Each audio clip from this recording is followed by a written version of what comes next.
If you're looking for a new place to live in the Jackson metro area, you like fun things to do, a great location, and of course, the swinging bridge, stay tuned because today we're talking about Byram.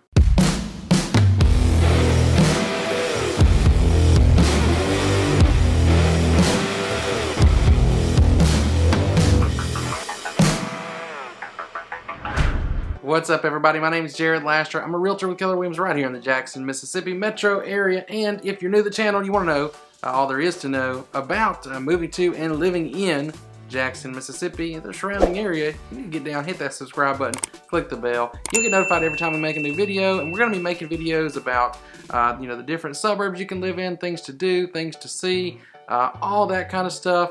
It's coming right here on this channel. You don't want to miss out if you're going to be moving to the area or even if you live here. Now, if you are somebody who is a little bit closer to making a move, it's something coming up for you very soon, you definitely want to go ahead and take that one step further. Reach out to me. Give me a call, text, email, even break out your megaphone. Really, it don't matter how you get in touch with us as long as you do, because we got your back moving to the Jackson Metro. Alright, y'all, so let's get straight into it like we always do. Byram, Mississippi. It's a city that's right on the south border of Jackson. It borders Jackson on the south side. It is in Hinds County, and it is along I-55, which really gives it a great location.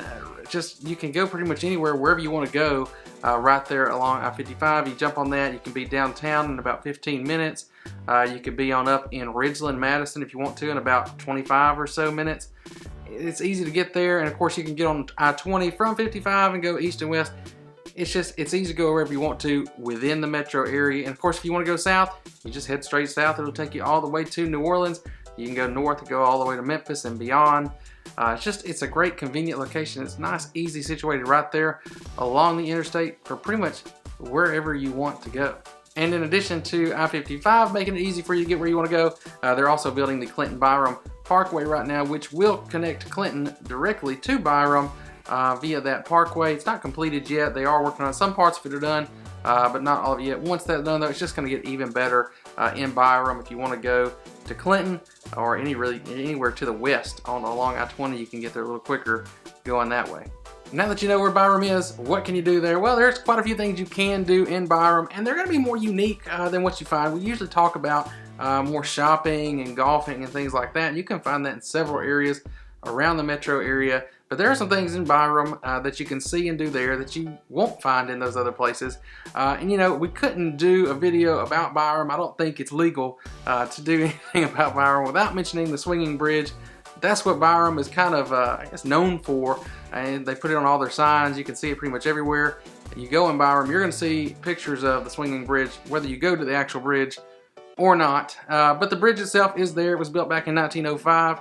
And it's neat. Definitely go by there and check it out. But not far from that swinging bridge, things kind of pick up a little bit if you are into maybe fast cars, whether that be drag races or oval dirt tracks. You've got both. You've got the Jackson Motor Speedway and the Jackson Dragway in Byram, and that's something that you won't find anywhere else in the metro. So that's two really very unique things there that you can do in Byram that you can't do anywhere else. And if you want to do the shopping, you really want to get into that, you can do that too, and really not far from there. There are, of course, some things in Byram, but if you want to get into that, do a little more heavy shopping, you can get to Pearl in about 15 minutes from Byram, and that's where the Pearl outlets are. So again, convenient location, makes it easy to get to wherever you want to go, even if it's not right there for you, actually in Byram. Now, while you don't have those big major shopping malls and centers in Byram, you do have plenty of things there. There's definitely things to do and check out. You've of course got all your basic things, your Kroger, Walmart, so you can get your groceries and do that kind of shopping there. No issues, no real reason to leave Byram on a regular daily basis. Of course, restaurants wise, you've got quite a few actually really great restaurants in Byram, along with the usual suspects when it comes to fast food. Your Chick-fil-A, McDonald's, Domino's, KFC, and the always delicious Taco Bell. But if you're looking for something a little nicer, maybe more casual sit down, or just a really nice maybe steakhouse or something like that, there's always the options. You can go downtown, and there is a plethora of things you can go and do downtown as far as eating out and nightlife and things like that. But if you are in Byram and you want to stay around that area, I would highly recommend checking out the Wendell Steakhouse. You'll have to go out kind of like you're going out of town. It's really just outside the city limits of Byram. It's an old gas station that's converted into a steakhouse down there, and it is delicious. Trust me. Go check it out. Next topic on my list to cover is schools, and if you've got kids, this is going to be a big one. It's important to you. You want to know that you've got good schools to send your kids to, and Byram is, their schools there are going to be part of the Hinds County School District, which covers most of Hinds County with the exception of Jackson and Clinton. So you're going to be in that overall school district. The schools that you've got there in Byram, we go to niche.com usually for our ratings for these videos to kind of give you an idea of what you're going to get there. So you've got the Gary Road Elementary and Intermediate School, those getting a B- and C+.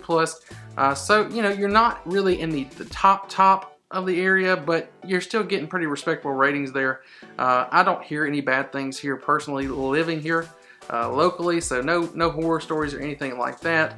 You do from some schools, not there. B-, C+, pretty good there on those schools, and about an 18-to-1 or 17-to-1 teacher-student ratio, so that's not too bad. Moving up as they get a little older, Byram Middle School's got a B- rating and a better student-teacher ratio at 14-to-1. So it's nice that you've got that there, and those are all going to feed into Terry High School.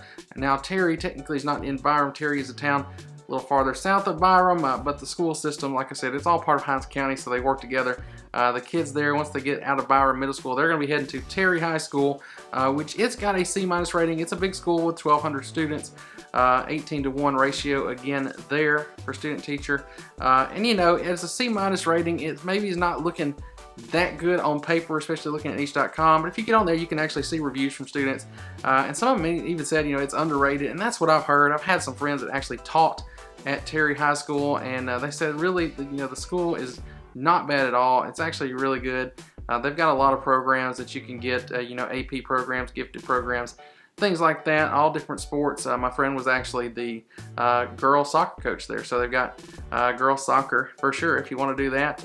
You know, the usual sports and things you can do, and everything really that a school of that size, 1,200 students, can offer. You got those opportunities there in Terry. And now for the last thing on my list here, and arguably the most important, and that is what's it going to cost you to get a home in Byram if you are thinking about moving there. Well, if you're looking to rent, that's going to run about $1,100, $1,400, depending on if you're getting a 2-bedroom, a 3-bedroom, renting a home, a house, I should say, or an apartment. You know, what you do there is really going to make a difference in the price, and that's going to be pretty much average, and that's also probably on the lower end. Byram is going to be a pretty affordable area in general to move into, and that's going to also carry over into buying. Of course, if you can buy as opposed to rent, I always recommend at least looking into that, because it's probably going to save you some money on a monthly basis, and you're going to be building equity rather than building somebody else's equity. So if you want to look into that, I've got a few neighborhoods, just examples for you. The first one is going to be the Ranch. It's one of the neighborhoods along Gary Road, which is where those elementary and intermediate schools are. If you've got young kids, you want to be close to those. There's several neighborhoods along Gary Road that are kind of in a entry-level starter home price point, so you can get a good price there, which is going to give you a good monthly payment, typically around, you know, pretty much close to about $1,000 if you're in that 150 price range, and that's where you're going to be in the Ranch.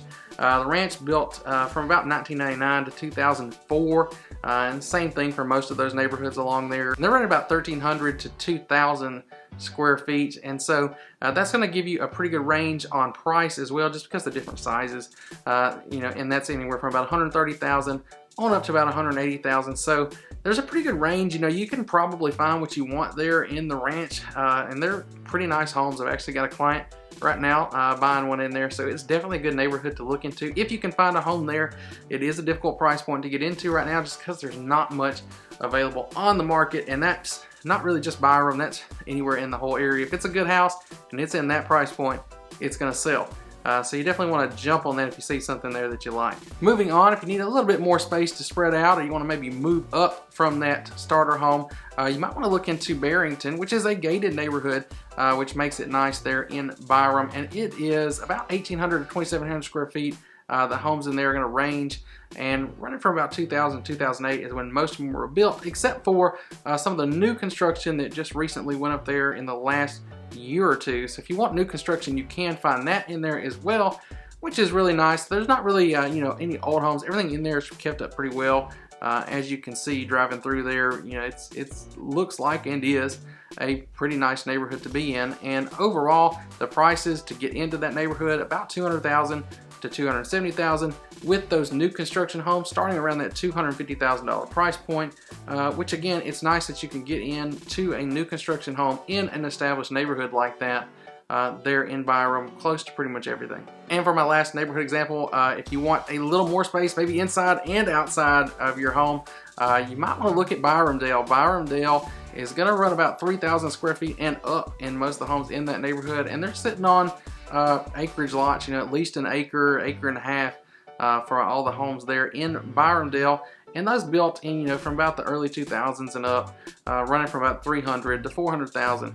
And with that, you know, you're a little bit pricier. You've got the larger lots, you've got more space, so all that's good. And with all of that, you get the higher end finishes as well, which of course is a nice little cherry on top for a great neighborhood there in the Byram area. So if you need the extra room, you want a bigger house, you just want to be spread out more from your neighbors, you can do that there in Byramdale, so definitely make sure that you check that one out. So whether Byram was already on your list, or maybe now it is, as far as places to consider if you're moving to the Jackson Metro, I hope you did enjoy the video. I hope you got something from it. If you did, make sure you get down there, give us a thumbs up, leave us a like. We really appreciate it. It helps us get this info out to more people. And if you want to see more videos like this about Byram and all the other areas you can live in or move to, definitely get down, hit the subscribe, click the bell, and you'll get notified when we make all these videos.